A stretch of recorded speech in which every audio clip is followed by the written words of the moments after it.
Don't let today's doom criers and cynics persuade you that the best is past, that from here on it's all downhill. You're going to have opportunities beyond anything that we've ever known. We've gotten in the habit over the last 40 years of thinking that government has the answers. And if government would shut the doors and sneak away for about 3 weeks, we'd never miss them.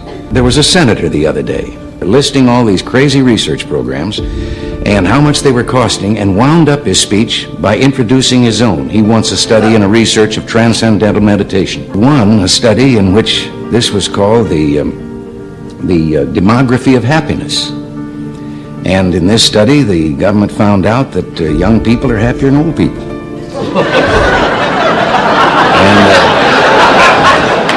They found out that people that earn more are happier than people that earn less. People keep looking to government for the answer, and government's the problem.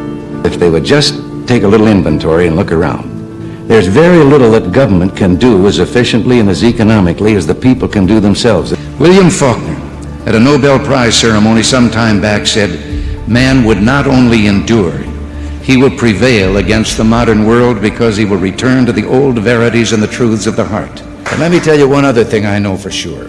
He is immortal because he alone among creatures has a soul, a spirit capable of compassion and sacrifice and endurance, prepared to make so many sacrifices. There will come times in the lives of all of us when we'll be faced with causes bigger than ourselves.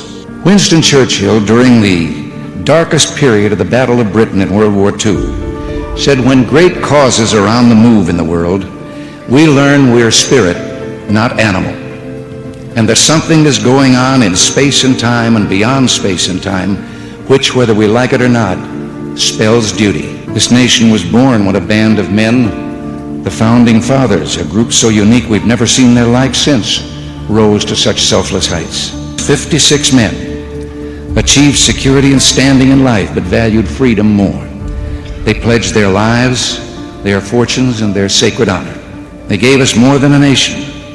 They brought to all mankind for the first time the concept that man was born free and that government was created by us for our convenience, having only the powers that we choose to give it. This experiment in man's relation to man is a few years into its third century. Saying that may make it sound quite old, but let's look at it from another viewpoint or perspective. If you could condense the entire history of life on Earth into a motion picture that would run for 24 hours a day, this idea that is the United States wouldn't appear on the screen until 3.5 seconds before midnight on December 31st. You know there are great unsolved problems. We still have a long way to go. It's news. Bad things are news.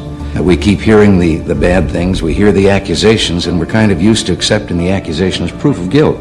You are also, I know, looking at the future that seems uncertain to most of you, but which, let me assure you, offers great expectations. We who had preceded you had just gotten so busy that we let things get out of hand. We forgot that we were the keepers of the power. Well, at last, we're remembering.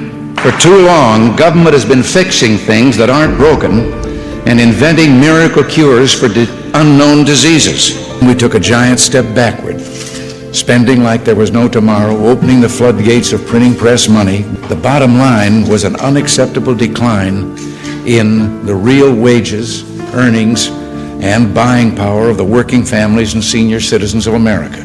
It was Washington that grew fat and prosperous by making everyone else poor. And we live in the only country in the world where it takes more brains to figure out your income tax than it does to earn the income. We need your youth, we need your strength, we need your idealism to help us make right that which is wrong. We can stand tall and proud on our record and on the hopes that we offer for the future. You have been and are critically looking at the mores and customs of the past and questioning their value.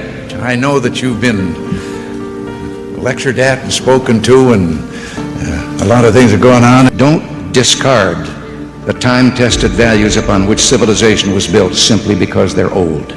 Each generation sees farther than the generation that preceded it because it stands on the shoulders of that generation. Our civilized ideas, our traditions, our values are not like the ideology and war machine of totalitarian societies, just a facade of strength.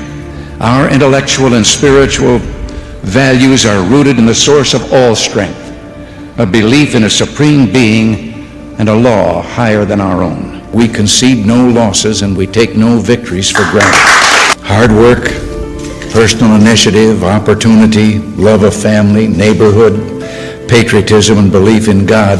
This is the noble and rich heritage rooted in great civil ideas of the West, and it is yours. Those values so crucial to a strong and a successful country. Those were the values that we pledged to defend and restore. No force on earth can stop individuals from achieving great goals when they have the will and the heart to pull together and work together. We can turn the hopes of our people into the renewal of all the dreams and opportunities that our nation was placed on this earth to provide. When it's written, history of our time won't dwell long on the hardships of the recent past.